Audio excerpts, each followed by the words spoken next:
الرحمن الرحيم الحمد لله رب العالمين وصلى الله وسلم وبارك على عبده ورسوله الأمين نبينا محمد وعلى آله وصحبه أجمعين. السلام عليكم ورحمة الله وبركاته.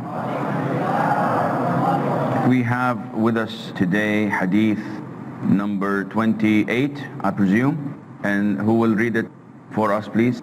Yes, brother. Narrated Anas ibn Malik, a Bedouin came and passed urine in one corner of the masjid. The people shouted at him, but the Prophet stopped them until he finished urinating. The Prophet ordered them to pour a bucket of water over that place, and they did so. In this hadith, the relation between it and the book of purity is how to deal with an impurity, with an najasa, if it's on the ground. Now this hadith has a longer version, and it's an authentic hadith. This Bedouin was so ignorant that he did not know the etiquettes of Islam, what is permissible and what is not permissible. In the Sunan, this man, the Bedouin, prayed with the Prophet ﷺ, a particular prayer. And during the prayer, while he's with the Prophet in prayer with the companions, he said, "Oh Allah," in a loud voice, so everybody heard it. He said, "Oh Allah, forgive Muhammad and me, and don't forgive anyone else.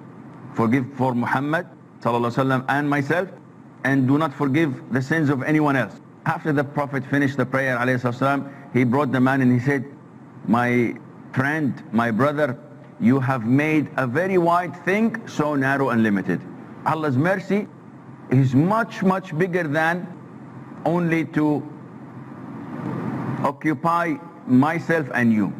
After a while, the man went into a corner of the masjid, uplift his skirt or his apron or his lower garment, and started to urinate. The companions, may Allah be pleased with them, saw him. He started shouting and screaming and wanted to attack the man. The Prophet ﷺ, with his wisdom, with his mercy, he knew that the harm has been already done. The man started urinating, so the harm is done. And he measured the pros and the cons. So the pros were to stop him. The cons, however, if the companions pursued him and attacked him or shouted at him, he would be frightened, and instead of the impurity be restricted in one area, the man will be frightened and maybe run away. He will put urine on his clothes, on his body, and elsewhere in the masjid while running. So what is the best? The best is wait for him until he finishes. Don't frighten him so that you would not harm him physically if he has to cut himself from or stop himself from urinating. After he was over, the Prophet called him and he said, "My son or my brother, these masjids are not made for such filth or for such impurities. They're made for prayer, reciting the Quran, and making dhikr of Allah." And then he instructed his companions to bring a bucket of water and to pour it over the place or the spot where the urine was. He did not instruct him to dig it. He did not instruct him to isolate it. Very simple. Just pour a bucket of water. The water would mix with the urine. It would go down the earth and the place would come pure. Alhamdulillah. So from this hadith, the scholars have said and concluded that we must remove the impurity in order for the spot to be clean. And therefore they said, if the entity itself of the impurity has been removed, then the spot is being cleaned, whether intentionally or not intentionally. And this is one of the only things in Islam that you do not need intention for. You do not need niyyah. Wudu, do we need niyyah? Yes or no? Yes, we do need intention or niyyah for wudu. If you don't have intention, you just automatically do it, and after you finish, you remember, I didn't want to do wudu. This wudu is invalid. But removing an impurity does not need a niyyah. For example, I have a stain of impurity on my clothes and I have it on my bed. My mother comes unknowingly and she washes it, not knowing that there is a najasa. She washes it normally. She brings that piece of cloth, that shirt, cleaned and ironed. There is no trace for an impurity. So, can I wear it? Yes. I did not intend it. Scholar says no need. Even if I have a shirt with najasa hanging on the porch and it rains and it cleans it without me intending it, it's okay. You don't need to have an intention for that. Therefore, the minute the entity itself of the impurity is gone, the place is pure. And whether it's gone by sun, by wind, by any other fluid coming and cleaning it, it is okay as long as it has gone. And this is what happened with that Bedouin. Now, we have to look deeper into this hadith. The Prophet ﷺ was the most merciful messenger with his people. The man did something extremely rude and inappropriate. But how was the reaction of the Prophet ﷺ? Now let us look at our reaction to other Muslims when they make mistakes. I know people, when they see other Muslims making mistakes, they fry them. They almost fry them and eat them alive. Why? Yes, he made a mistake. I have to make an example out of him. This is not the way of the Prophet ﷺ. If someone does a mistake, we have to be like the doctor. What would the doctor do? If you are examining a patient and the patient starts to scream because of the pain, if you smack him in the face, are you a good doctor? This is his nature. He is the patient and you're the doctor. You're the one who's supposed to be tolerant and taking it easy and trying to make things better for him. And likewise a da'i, and likewise a scholar, and likewise a teacher. Always have to be with the upper hand, taking care of his students, taking care of his followers, and giving them the mercy they need. And definitely we have to apply this hadith in all aspects of our lives. It is not enough to know this is halal or this is haram. You have to measure the consequences and see the advantages and the disadvantages. And if the advantages are less while the disadvantages are more, you have to stop. And I give you an example. One of the examples, what is the ruling on changing al-munkar, changing vice and bad things? It is wajib. Isn't that so? But sometimes it becomes forbidden. When the consequences are far worse, when the disadvantages are more, it is haram. For example, a man is drinking whiskey and he's completely wasted. He is drunk. You can tell by his eyes he's drunk. And he's very angry and he has a gun loaded in his hand. And you know that he's a Muslim. So you say, I'm going to go to him and tell him this is haram, you're making a major sin and you should stop. If I go and tell him this, I know that he's going to put a bullet between my eyes. So should I go and continue? Scholars say no, definitely if you go and continue, you are sinful. Why? Because the disadvantages are far than the advantages. And this is what the Prophet did with the Bedouin alayhi salatu wasalam. Likewise, someone is extremely sick and ill and he has to take his medication, but he insists that he wants to fast Ramadan. And doctors say, if you fast today, you will die. And he insists and fast. What do we say?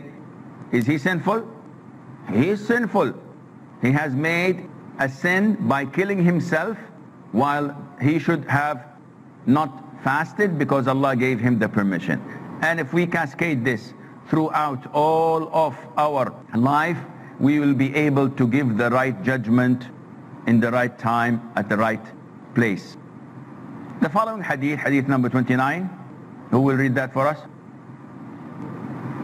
Yes, brother. Abu Huraira reported, 5 are the acts of fitrah: circumcision, shaving the pubic hairs, cutting the mustache, clipping the nails, and plucking the armpit hair. Okay, this hadith was narrated by Abu Huraira and reported in Sahih Imam Muslim and elsewhere.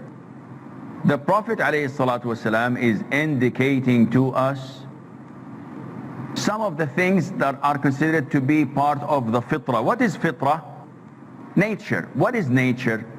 There are 2 aspects of fitrah mentioned in the Quran.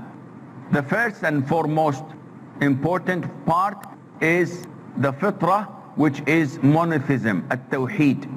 Fitratullah allati fatara an-nas alayha. This is the fitrah that Allah created people on. What is that? The Prophet tells us that whenever a child is born, he is born on the fitrah, meaning he's born on Islam. How do you know he's born into Islam? Meaning that if he were to be left alone from all other conditions, he would grow up to believe in the oneness of Allah. Of course, he would not know how to pray. He would not know how to fast. He would not know how to give zakat or make pilgrimage. But the fitrah that Allah is speaking about in the Quran is the monotheism that He created people on. We have a break, so stay tuned, inshallah. We'll be right back. Alhamdulillah, wassalatu wassalamu ala rasulillah wa alihi wa sahbihi wa natada bihudah, and welcome back. So fitrah has 2 meanings. The first, monotheism. This is mentioned in the Quran. And then there is the fitrah that the Prophet mentioned to us in a number of hadith. Hadith of Abu Huraira is one of them, mentioning 5. There is hadith of Aisha, mentioning 10, as in Sahih Imam Muslim. And in this hadith, the Prophet says that circumcision is part of the fitrah. And why is circumcision mentioned in this chapter dealing with purity? Because for men, circumcision is part of perfecting your purity. It is the foreskin that the child is born with on the top of his private part. And the sunnah is on the 7th day is to remove it entirely or most of it. So that if it was not removed, once urinating, there will be still traces of urine because of that foreskin. And circumcision is mandatory for males in Islam. And this is the most authentic opinion. It is part of the nature of human beings, and that is why Ibrahim, peace be upon him, was instructed to circumcise when he was 80 years old. And he circumcised with an axe or with a hammer, peace and blessing be upon him. And regarding female circumcision, it is an issue of dispute among scholars. The most authentic opinion, after gathering all information, it is recommended. It is not a mandatory. That is why a lot of the Muslims don't do it.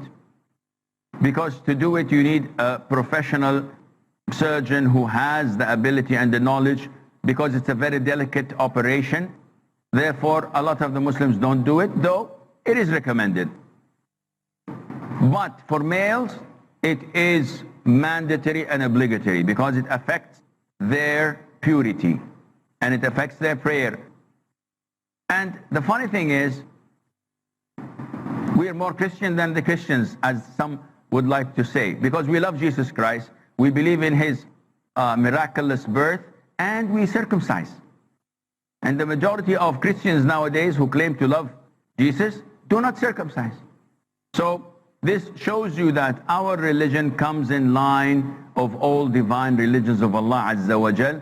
It is not different than it. It follows the same methodology and the same law of Allah. So the first thing is circumcision. The second thing is removing or shaving the pubic hair. And this is for both males and females. This is part of the sunnah.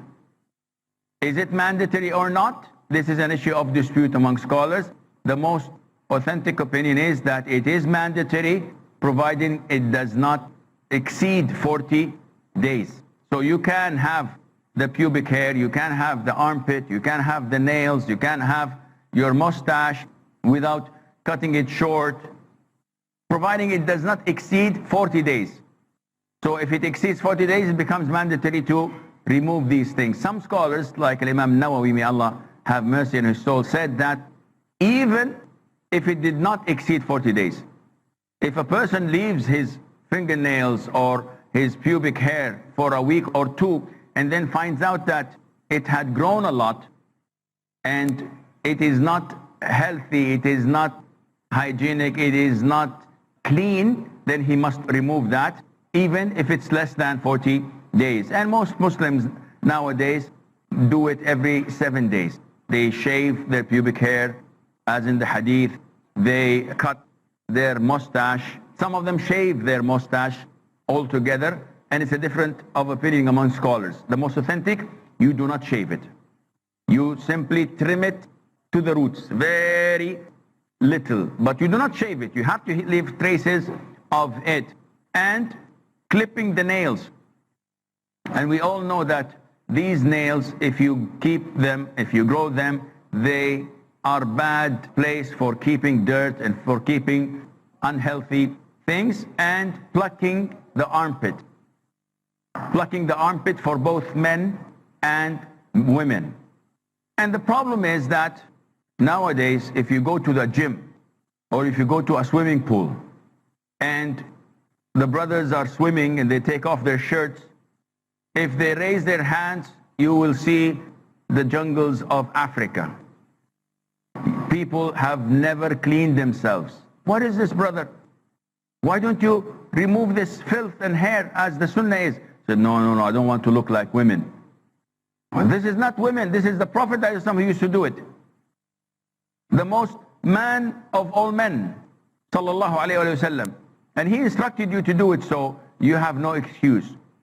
And most of the Muslims do this before Jum'ah, maybe on Thursday, part of washing and cleaning and of their normal routine. There is no sunnah in doing it on Friday. There is no sunnah on removing this hair and clipping your nails on Friday.